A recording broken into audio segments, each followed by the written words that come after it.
Welcome बच्चों। जैसे हमारा चल रहा है चैप्टर इलेक्ट्रोस्टैटिक्स, और इलेक्ट्रोस्टैटिक्स में हमने अलग अलग थोड़ी सी टर्म्स देखी है, कुछ एक्सप्रेशंस भी देखे, और लास्ट टाइम हमने जो देखा वो हमारा था इलेक्ट्रिक पोटेंशियल। तो सबसे पहले बच्चों हमने क्या किया कि इलेक्ट्रिक पोटेंशियल जो देखा तो पहले वो सिंगल चार्ज से देखा। तो सिंगल चार्ज से अगर वो पॉजिटिव है तो V इज इक्वल टू आपको क्या मिलता कि 1/4 पाई एप्सिलॉन 0 Q/R ये मिलता। ठीक है, फॉर सिंगल चार्ज क्या बोलेंगे, सिंगल चार्ज के लिए। ठीक है, ये सिंगल चार्ज के लिए अगर हमारे पास में अगर V की बात करते तो P cos थीटा अपॉन 4 पाई एप्सिलॉन 0 R² मिला, ये हमारा डायपोल के लिए मिला, ये हमने देखा। उसके बाद में V इज इक्वल टू हमने ये भी देखा कि V is equal to 1/4 pi epsilon 0 ये है, और हमने समेशन देखा है QI upon RI where I changes from 1 to n, ये सिस्टम ऑफ चार्जेस इसके कारण देखा। ठीक है, तो ये सब चीज़ें मालूम है। अब बात करते हैं कि ये जो सिंगल पॉइंट है, इस सिंगल पॉइंट चार्ज के कारण क्या होता है वो देखते हैं। तो जैसे मान लीजिए कि बच्चों ये हमारे पास में सिंगल पॉइंट चार्ज है, पॉइंट चार्ज समझो Q है, तो इसका पोटेंशियल क्या है कि V इज इक्वल टू जो यहाँ पर लिखा है वही होगा कि 1/4 पाई एप्सिलॉन 0 Q/R बोलो, या फिर आप सीधा सीधा यहीं पे 1/4 पाई एप्सिलॉन 0 इस तरह से बोल सकते हैं। अब बच्चों यहाँ पर ये जो बात है, ये 4 है, पाई है, एप्सिलॉन 0, ये सब तो फिक्स है। यहाँ पर ये जो पॉइंट चार्ज आपको दिया जाएगा वो भी हमारा फिक्स रहेगा। यानी यहाँ पर अगर बात करते हैं अगर हम इसकी बात करें तो V is inversely proportional to R। जैसे जैसे R बढ़ते जाएगा हमारा पोटेंशियल घटते जाएगा। ठीक है, लेकिन बच्चों अगर मान लीजिए कि इफ R कांस्टेंट है, R क्या है, कांस्टेंट है, यानी जैसे मैं यहाँ पर ये डिस्टेंस लेता हूँ, ठीक है, इस पॉइंट पर ये डिस्टेंस अगर मान लीजिए हमारे पास है R, यहाँ पर ऊपर में मैं उतना ही डिस्टेंस ले लेता हूँ, तो ये हमारे पास में मान लीजिए R है, यहाँ इधर में मैं उतना ही डिस्टेंस ले लेता हूँ R, तो इस पॉइंट पर ये नीचे अगर मैं उतने ही डिस्टेंस पे बात करता हूँ ये, तो इस तरह से आप क्या कर लो, बहुत सारे यहाँ पर इस तरह से सेम डिस्टेंस पर इन पॉइंट्स को ले लो। तो इन पॉइंट्स को इन सभी पॉइंट्स पर जो पोटेंशियल है वो सेम रहेगा। ठीक है, क्योंकि 1/4 पाई एप्सिलॉन 0 Q वही है और R हमने कांस्टेंट ले लिया। ठीक है, अब इन ऐसे सभी पॉइंट्स, करोड़ों पॉइंट्स मिलेंगे हमको, ऐसे सभी पॉइंट्स को अगर हम जोड़ देते बच्चों यहाँ पर इस तरह से, तो हमको क्या मिलेगा, आप चेक करो बराबर। तो हमको एक सरफेस मिलेगा। अब वो सरफेस आपको नजर आ रहा, सर्क्यूलर नहीं, एक पॉइंट चार्ज है, उसके पूरा आजू बाजू में अगर लेंगे तो ये आपको स्पेरिकल सरफेस नजर आएगा। ठीक है, ये आपको क्या नजर आएगा, एक स्पेरिकल सरफेस। ठीक है, तो ये जो सरफेस है यहाँ पर हर पॉइंट पर, यहाँ बोलो, हर पॉइंट पर आप क्या देख रहे हो कि यहाँ पर हमारा पोटेंशियल सेम है, इक्वल है। तो ऐसे सरफेस को हम कहते हैं इक्वी पोटेंशियल सरफेस। ऐसे सरफेस को क्या कहते हैं हम, इक्वी पोटेंशियल सरफेस। ठीक है, हाँ एक बात है कि ये पूरा का पूरा किस में चाहिए, इलेक्ट्रिक फील्ड में चाहिए। ये जो पॉइंट चार्ज है उस पॉइंट चार्ज के इलेक्ट्रिक फील्ड में चाहिए। अगर इलेक्ट्रिक फील्ड के बाहर है तो ये कंसेप्ट नहीं बनते। ठीक है, यानी फिर क्या कहेंगे, किसे कहेंगे आप, इक्वी पोटेंशियल सरफेस किसे कहेंगे, तो यही तो सरफेस है। तो क्या बोल, अच्छा ये जो हमने लिया ना, ये सरफेस जो है, अब देखो यहाँ पे ये मैंने कहा ये सर्क्यूलर नहीं है, यानी प्लेन में नहीं रहेगा। ठीक है, तो ये हमें क्या मिलेगा, इस तरह से आप बोल सकते हैं कि 3D यानी 3 डायमेंशनल सरफेस बोल सकते हो। ठीक है, तो हम सिंपली बोलेंगे यहाँ पर द सरफेस किस में रखा है, इन दी इलेक्ट्रिक फील्ड। ठीक है, ये मान लीजिए क्या है, इलेक्ट्रिक फील्ड है। ठीक है, किसी भी चार्ज की इलेक्ट्रिक फील्ड है समझो। ठीक है, द सरफेस, ये जो सरफेस है, ये surface in an electric field. ठीक है, किस में रखा हमने, इलेक्ट्रिक फील्ड में। ठीक है, कहा क्या होता है कि वहाँ पर, ठीक है, हैविंग इलेक्ट्रिक पोटेंशियल सेम, या फिर having equal electric potential at every point, at its every point. ठीक है, उसके हर पॉइंट पर इक्वल पोटेंशियल अगर है तो उस सरफेस को हम क्या कहते हैं, इक्वी पोटेंशियल सरफेस। ठीक है, जैसे अगर बच्चों मान लीजिए कि हमारे पास में बॉल है, ठीक है, हम क्रिकेट का बॉल ले लो, कोई भी बॉल, तो उसका कहीं पे सेंटर होगा। ठीक है, हमारे पास में क्या है, बॉल है, बॉल का कहीं पे सेंटर होगा, उस सेंटर पर अगर हमने क्या किया, चार्ज रख दिया, ठीक है, तो उसके अराउंड क्या निर्माण होंगे, उसकी इलेक्ट्रिक फील्ड। तो जो बॉल का जो एरिया है, स्पेरिकल जो सरफेस है, वो पूरा स्पेरिकल सरफेस हमारा बन जाएगा इक्विपोटेंशियल सरफेस। ठीक है, अब यहाँ पे किसी भी, अब जैसे डिस्टेंस हमने कम ले लिया तो ये सरफेस होगा, वो भी इक्विपोटेंशियल होगा, ये सरफेस, ये भी इक्विपोटेंशियल। तो कोई भी ऐसे बहुत सारे इक्विपोटेंशियल सरफेस हम निकाल सकते हैं, बशर्ते, यानी शर्त क्या है कि वो सभी किस में चाहिए, इलेक्ट्रिक फील्ड में चाहिए। ठीक है, नहीं तो बोलेंगे सर यहाँ पे इलेक्ट्रिक फील्ड है और मैं यहाँ पे निकालता हूँ, ऐसा नहीं जमेगा, क्योंकि यहाँ पे तो कुछ भी इलेक्ट्रिक फील्ड नहीं है, तो इलेक्ट्रिक पोटेंशियल का कंसेप्ट ही नहीं बनेगा। ठीक है, तो ये ध्यान में रखो। तो यहाँ पर ये क्या दिख रहे हैं, अभी ये सरफेस बोलो, ये सरफेस बोलो, कोई भी जो हमारे फील्ड में है, उन सभी सरफेसेस को हम क्या कहेंगे, इक्विपोटेंशियल सरफेस। ठीक है, जिसमें at every point of that surface have, ठीक है, हैज इक्वल पोटेंशियल। ठीक है, हर पॉइंट पे क्या रहता है, इक्वल पोटेंशियल रहता है, that is the equipotential surface. रहेगा ध्यान में। अब जैसे मैंने यहाँ पे पॉइंट चार्ज ले ली, देखो यहाँ पर हमने क्या लिया था, पॉइंट चार्ज। 2 मिनट के लिए बच्चों अगर मान लीजिए कि मैं क्या करता हूँ, एक ऐसा लीनियर चार्ज ले लेता हूँ। ठीक है, अब लीनियर चार्ज का इसके ऊपर में मान लीजिए कि ऐसे चार्जेस फैले हुए पूरे, ठीक है, इस तरह से चार्जेस है।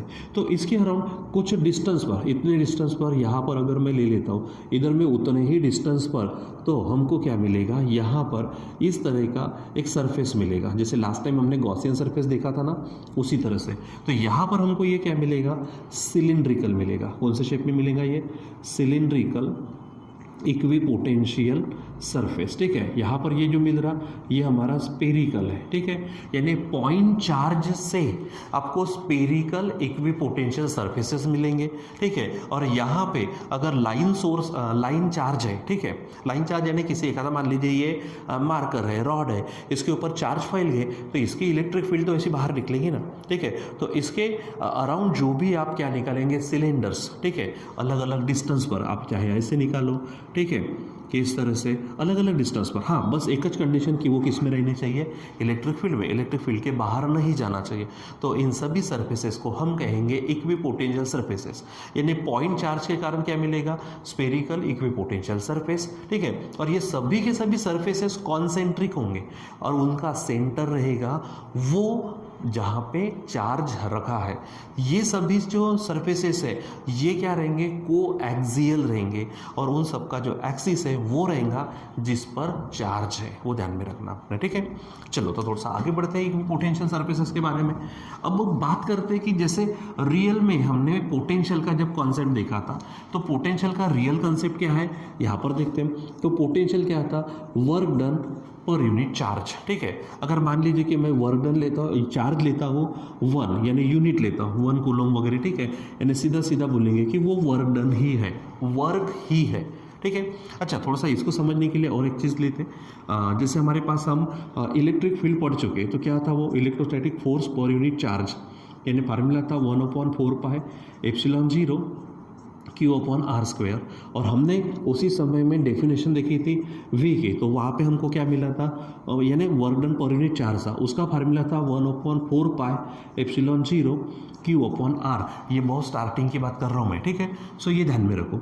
अब यहाँ पे मैं क्या करता हूँ, तो ये जो है 1/4 पाई एप्सिलॉन 0, यहाँ पे Q/r है, मैं यहाँ पर क्या कर लेता हूँ, r² करता हूँ और r यहाँ पे ले लेता हूँ। देखो बोला एक r कटेगा, यानी क्या चीज़ हो गई, एडजस्टमेंट हो गया। अब ये चीज़ और कुछ नहीं है, ये देखो ना, ये चीज़ क्या है हमारी, E है, इसका मतलब V = E × R होगा। ठीक है, E × R, तो यहाँ पे E क्या है हमारी, इलेक्ट्रिक फील्ड है, E क्या है, इलेक्ट्रिक फील्ड, और R क्या है हमारा, डिस्टेंस है, डिस्प्लेसमेंट है, जो भी बोलेंगे आप। ठीक है, तो ये चीज़ आपको ध्यान में रखनी है। अब बच्चों, जैसे कि मैं यहाँ पर बात कर रहा हूँ किसकी, इक्विपोटेंशियल सरफेस है, चाहे वो सिलिंड्रिकल रहे, चाहे वो स्पेरिकल रहे, कोई फर्क नहीं पड़ता। मान लीजिए कि मैं ये स्पेरिकल सरफेस ले लेता हूँ, ये सेंटर पे चार्ज है समझो, और ये हमारा इक्विपोटेंशियल सरफेस है। ठीक है, इक्विपोटेंशियल सरफेस। अब इसके ऊपर कहीं पे भी आप क्या करो, ये चार्ज की बात करते हैं, यहाँ से ये जो चार्ज है समझो यूनिट पॉजिटिव चार्ज है, यूनिट पॉजिटिव चार्ज है। अब इसको मैं यहाँ से यहाँ लाने की कोशिश करता हूँ पॉइंट ए से पॉइंट बी तक, तो वर्क होना चाहिए, यहाँ पे क्या होगा, वर्क होगा, ठीक है। तो समझो ये पॉइंट ए से मैं कहाँ ला रहा हूँ इसको, बी तक, ठीक है। तो यहाँ का जो पोटेंशियल होगा और यहाँ का जो पोटेंशियल, उनका डिफरेंस यानी वो हमारा क्या होगा, वर्क डन होगा। यानी क्या बोलेंगे कि वर्क डन, ठीक है, कहाँ से कहाँ तक, ए से बी तक, इज इक्वल टू क्या होगा, potential at B minus potential at A, ऐसा बोलेंगे हम। ये हमारा फार्मूला है। लेकिन अब आप देखो ये दोनों के दोनों पॉइंट्स किसके ऊपर है, इक्वी पोटेंशियल सरफेस के ऊपर है। यहाँ पर पोटेंशियल सेम रहता, ठीक है। यानी यहाँ पर कहेंगे कि V B is equal to, actual V A चाहिए तो वी ए होगा, ठीक है। तो अब V B is equal to V अगर आ गया तो हमारा डब्ल्यू ए बी यानी ये तो जीरो हो जाएगा। यानी क्या है, डब्ल्यू ए बी यानी वर्क डन, ठीक है, in moving the charge from A to B, A से बी तक चार्ज को मूव करने के लिए जो वर्क डन होता वो वर्क डन हमारा जीरो हो जाएगा। यानी अगर हम बात करते कि किसी भी इक्वी पोटेंशियल सरफेस पे मान लीजिए कि एक बड़ा सा स्पीयर है और हम लोग वहाँ पर बैठे हुए, तो हम सभी पर इक्वल पोटेंशियल रहेगा और हम इधर उधर जाना चाहेंगे, क्योंकि हम कुछ भी करेंगे तो वर्क होता है। लेकिन अगर हम इधर उधर जाना चाहेंगे, हम समझो चार्ज है, हम इधर उधर मूव होना चाहिए, तो हमारे ऊपर कुछ भी वर्क नहीं होगा, क्योंकि यहाँ पर हमारे पास में जो पोटेंशियल है वो पोटेंशियल सेम रहता, उनका डिफरेंस सेम आएगा और वो वर्क वहाँ पे जीरो हो जाएगा। ये ध्यान में रखना। यानी देयर इज, क्या बोलेंगे हम, there is no work done in moving any charge, positive charge बोलो या फिर test charge, from any point to anywhere on the equipotential surface is zero, ठीक है। यानी वो वर्क डन क्या रहता है, जीरो रहता, वर्क वहाँ पे होता नहीं है। ये बात आपको ध्यान में रखनी है, ठीक है। चलो थोड़ा सा और आगे बढ़ते हैं यहाँ पर, ठीक है। मान लीजिए कि मेरे पास में एक इक्वी पोटेंशियल सरफेस है, ठीक है। ये एक आधा सरफेस ले लेते हैं हम, ये इक्वी पोटेंशियल सरफेस है, ठीक है। और यहाँ पे हमारे पास में पॉइंट चार्ज समझो, ठीक है। तो अब इसके ऊपर मैं क्या कर लेता हूँ, एक आधा एरिया ले लेता हूँ, समझो ये dx इतना डिस्प्लेसमेंट है, ठीक। अब क्या चाहता हूँ मैं, ये जो सरफेस है, ये सरफेस हमारा इक्वी पोटेंशियल है। सबसे पहले तो इसको ध्यान में रखो, इक्वी पोटेंशियल सरफेस है ये, ठीक है। ये हमारा इक्वी पोटेंशियल सरफेस है। और अब मैं इसको यहाँ से, ठीक है, ये छोटा सा डिस्टेंस है, इसको मैं हटाना चाहता हूँ कहीं पर, ठीक है। तो क्या करना पड़ेगा, वर्क करना पड़ेगा, ठीक है। अब ऑलरेडी हमने क्या देखा है कि v इज इक्वल टू क्या होता है कि work done per unit charge, ठीक है। यानी potential is equal to work done per unit charge, लेकिन यूनिट पॉजिटिव चार्ज है तो सीधा सीधा बोलेंगे कि v is equal to W. लेकिन अभी थोड़ी देर पहले हमने देखा कि v इज इक्वल टू क्या था, a इंटू डिस्टेंस था, ठीक है। यहाँ पर इस तरह से था हमारे पास में, तो ये डिस्टेंस मान लीजिए, डिस्टेंस कितना लिया हमने, छोटा सा स्मॉल एक्स इतना डिस्टेंस लिया, तो v is equal to W is equal to क्या हो जाएगा, तो वर्क डन निकालना है, तो work is equal to v is equal to, यहाँ पर हमारे पास इलेक्ट्रिक फील्ड है और यहाँ पे डिस्टेंस है, तो वो डिस्टेंस कितना लिया, डिस्प्लेसमेंट समझो x है, तो यहाँ पर हमको ये चीज़ मिल जाएंगे, बराबर। यानी वर्क डन, ठीक है, वर्क डन क्या बोलेंगे, ये इक्वी पोटेंशियल सरफेस पे वर्क डन, ठीक है, in moving any charge on the equipotential surface, ठीक है, through a small displacement dx समझो इज गिवन बाय, तो w is equal to v is equal to into dx। इसको अगर आप सॉल्व करते हो तो आगे बढ़ेंगे यहाँ से, तो क्या हो जाएगा, a इंटू dx, याद करो कंपोनेंट कॉस थीटा, ऐसा हो जाएगा, ठीक है। लेकिन यहाँ पर ये हमने क्या किया हुआ है, यहाँ पे पॉइंट चार्ज था, ये हमारा इक्वी पोटेंशियल सरफेस है, इक्वी पोटेंशियल सरफेस पे वर्क नहीं होता, मतलब वर्क हमारा क्या रहने वाला, जीरो रहेगा, ठीक है। अब बात करो यहाँ पर, तो ये ई डी एस उधर फेंक दो, तो हमारा cos theta is equal to zero आ जाएगा, ठीक है। और कॉस जीरो कब आता है, जब हमारा थीटा 90 डिग्री होता है, ठीक है। अब ये एंगल है, ये क्या है, एंगल, थीटा क्या है, तो एंगल है हमारे पास में, एंगल, ये याद करो हमने लास्ट टाइम में बात की थी, ये जो एरिया है, अगर मैंने हाथ ऐसा किया तो इसकी डायरेक्शन यानी नॉर्मल इधर होंगे, ठीक है। और यहाँ पर ये चार्ज है, पॉजिटिव चार्ज है, तो यहाँ से इलेक्ट्रिक लाइन ऑफ फोर्सेस ऐसे निकलेंगे, मतलब E जो हमारे पास वेक्टर यानी इलेक्ट्रिक फील्ड है उसकी डायरेक्शन ये होंगे, ठीक है। और ये हमारा जो एरिया है, ठीक है, यहाँ की बात करते हैं तो ये इलेक्ट्रिक फील्ड और एरिया ऐसा, तो एरिया यानी वो सरफेस और इलेक्ट्रिक फील्ड हमेशा एक दूसरे को क्या रहेगी, परपेंडिकुलर रहेंगी, ठीक है। यहाँ पर यानी क्या बोलेंगे इक्विपोटेंशियल सरफेस को इलेक्ट्रिक फील्ड या फिर इलेक्ट्रिक फील्ड इंटेंसिटी या फिर direction of electric field intensity is always perpendicular. क्या बोलेंगे, ये स्टार पॉइंट बनता है हमारा कौन सा, कि electric field is always perpendicular. Perpendicular को आप नॉर्मल बोल सकते हो, normal to the equipotential surface. Equipotential surface को इलेक्ट्रिक फील्ड हमेशा नॉर्मल होती है, परपेंडिकुलर होती है, ये आपको ध्यान में रखना है, ठीक है। तो ये हमारे पास में इक्विपोटेंशियल सरफेस, उसके ऊपर कोई वर्क नहीं होता और उसको electric field is always perpendicular, वो क्या रहती है, हमेशा परपेंडिकुलर रहती है, ध्यान में रखना आपको, ठीक है। सो क्या होता है इक्विपोटेंशियल सरफेस, इसी इलेक्ट्रिक फील्ड में जो भी सरफेस है जिसके हर पॉइंट पर इक्वल पोटेंशियल होता है, that is called equipotential surface. Single point charge के कारण हमको स्पेरिकल इक्विपोटेंशियल सरफेसेस मिलते हैं, अगर लाइन चार्ज है तो उसके कारण हमको सिलेंड्रिकल इक्विपोटेंशियल सरफेसेस मिलते हैं, ठीक है। There is no work in moving any charge on the equipotential surface, ठीक है, कुछ नहीं रहता, यानी वर्क डन इज जीरो। और ये पॉइंट ध्यान में रखना है कि electric field is always perpendicular to the equipotential surface. Equipotential surface को हमेशा क्या रहता, वो परपेंडिकुलर रहता, ठीक है। तो ये आपको ध्यान में रखना। चलो अब हमने ये स्पेरिकल और सिलेंड्रिकल तो देख लिए, अब थोड़ा सा एक दो ये चीज़ भी देख लेते कि और यानी किस तरह से वो सरफेसेस रह सकते हैं, ठीक है। तो अगर मान लीजिए कि यूनिफॉर्म फील्ड है, ठीक है, फॉर यूनिफॉर्म इलेक्ट्रिक फील्ड क्या बोलेंगे, फॉर यूनिफॉर्म इलेक्ट्रिक फील्ड अगर यूनिफॉर्म है, जब यूनिफॉर्म इलेक्ट्रिक फील्ड होती है तो उसको इलेक्ट्रिक लाइन ऑफ फोर्सेस आपको क्या बतानी पड़ती है, ऐसी पैरेलल। तो यहाँ पर जैसे अगर मान लीजिए कि मेरे पास अभी कुछ है ही नहीं, तो ये अगर मैं इस तरह से जो आपका प्लेन बनेगा, वो प्लेन, ठीक है, वो पूरे के पूरे प्लेन आपके रहेंगे इक्विपोटेंशियल सरफेसेस, ठीक है। तो वो प्लेन को मैं थोड़ा इस तरह से बता देता हूँ। तो ये प्लेन अगर है, ठीक है, कोई भी ले लो यहाँ से, इस तरह से जो भी प्लेन अगर आप लेना चाहते हैं, तो ये प्लेन हमारे क्या रहेंगे, इक्विपोटेंशियल सरफेस, ठीक है, इक्विपोटेंशियल सरफेस रहेंगे, ठीक है। तो इक्विपोटेंशियल सरफेस अगर मान लीजिए कि यूनिफॉर्म फील्ड है, आपको मैं 2 मिनट के लिए बताना चाहूँगा। मान लीजिए कि कोई एक आधी ये किताब ले लेते हैं जैसे एग्जांपल, कि ये हमारे पास लॉक टेबल है, ठीक है। अगर इलेक्ट्रिक लाइन ऑफ फोर्सेस ऐसी है एकदम एक दूसरे को पैरेलल, उसको यूनिफॉर्म इलेक्ट्रिक फील्ड बोलेंगे। तो ये जो सरफेस मैंने बताया ये आपका ऐसा रहेगा, यानी ये सरफेस आपका होगा इक्विपोटेंशियल सरफेस रहेगा। ध्यान में कहीं पे भी इसको पैरेलल जैसे भी सरफेसेस आप निकालते जाएंगे, लेकिन किस में, इलेक्ट्रिक फील्ड में, वो आपकी कंडीशन है। तो इलेक्ट्रिक में ऐसे जितने भी प्लेन्स होंगे वो सभी के सभी प्लेन कहलाएंगे इक्विपोटेंशियल सरफेसेस, ठीक है। अगर मान लीजिए हम डायपोल की बात करते हैं, फॉर इलेक्ट्रिक डायपोल, हमने इलेक्ट्रिक डायपोल भी देखा है, और इलेक्ट्रिक डायपोल, ठीक है। सो अगर मान लीजिए हमारे पास पॉजिटिव है, इधर में निगेटिव है, ठीक है, यहाँ पर निगेटिव चार्ज है, ठीक है, इस पॉइंट पर यहाँ पे हमने जोड़ दिया था। आपको मालूम है ये सेंटर था, इधर में यल था, इधर में यल। और हमने लास्ट टाइम में देखा हुआ है कि अगर हमारे पास इलेक्ट्रिक डायपोल है तो उसका जो इक्वेटर होता है, इक्वेटर पे हमारे पास में जो पोटेंशियल होता है वो जीरो होता है, ठीक है। यानी अगर बात करेंगे यहाँ पर, तो यहाँ पर बात की भी हुई है, ठीक है। तो इस तरह से अगर हम यहाँ पर ये प्लेन अगर इसमें से पास करते हैं, ठीक है, ये प्लेन इसमें से पास करते हैं, तो ये प्लेन आपका इक्विपोटेंशियल सरफेस कहलाएगा।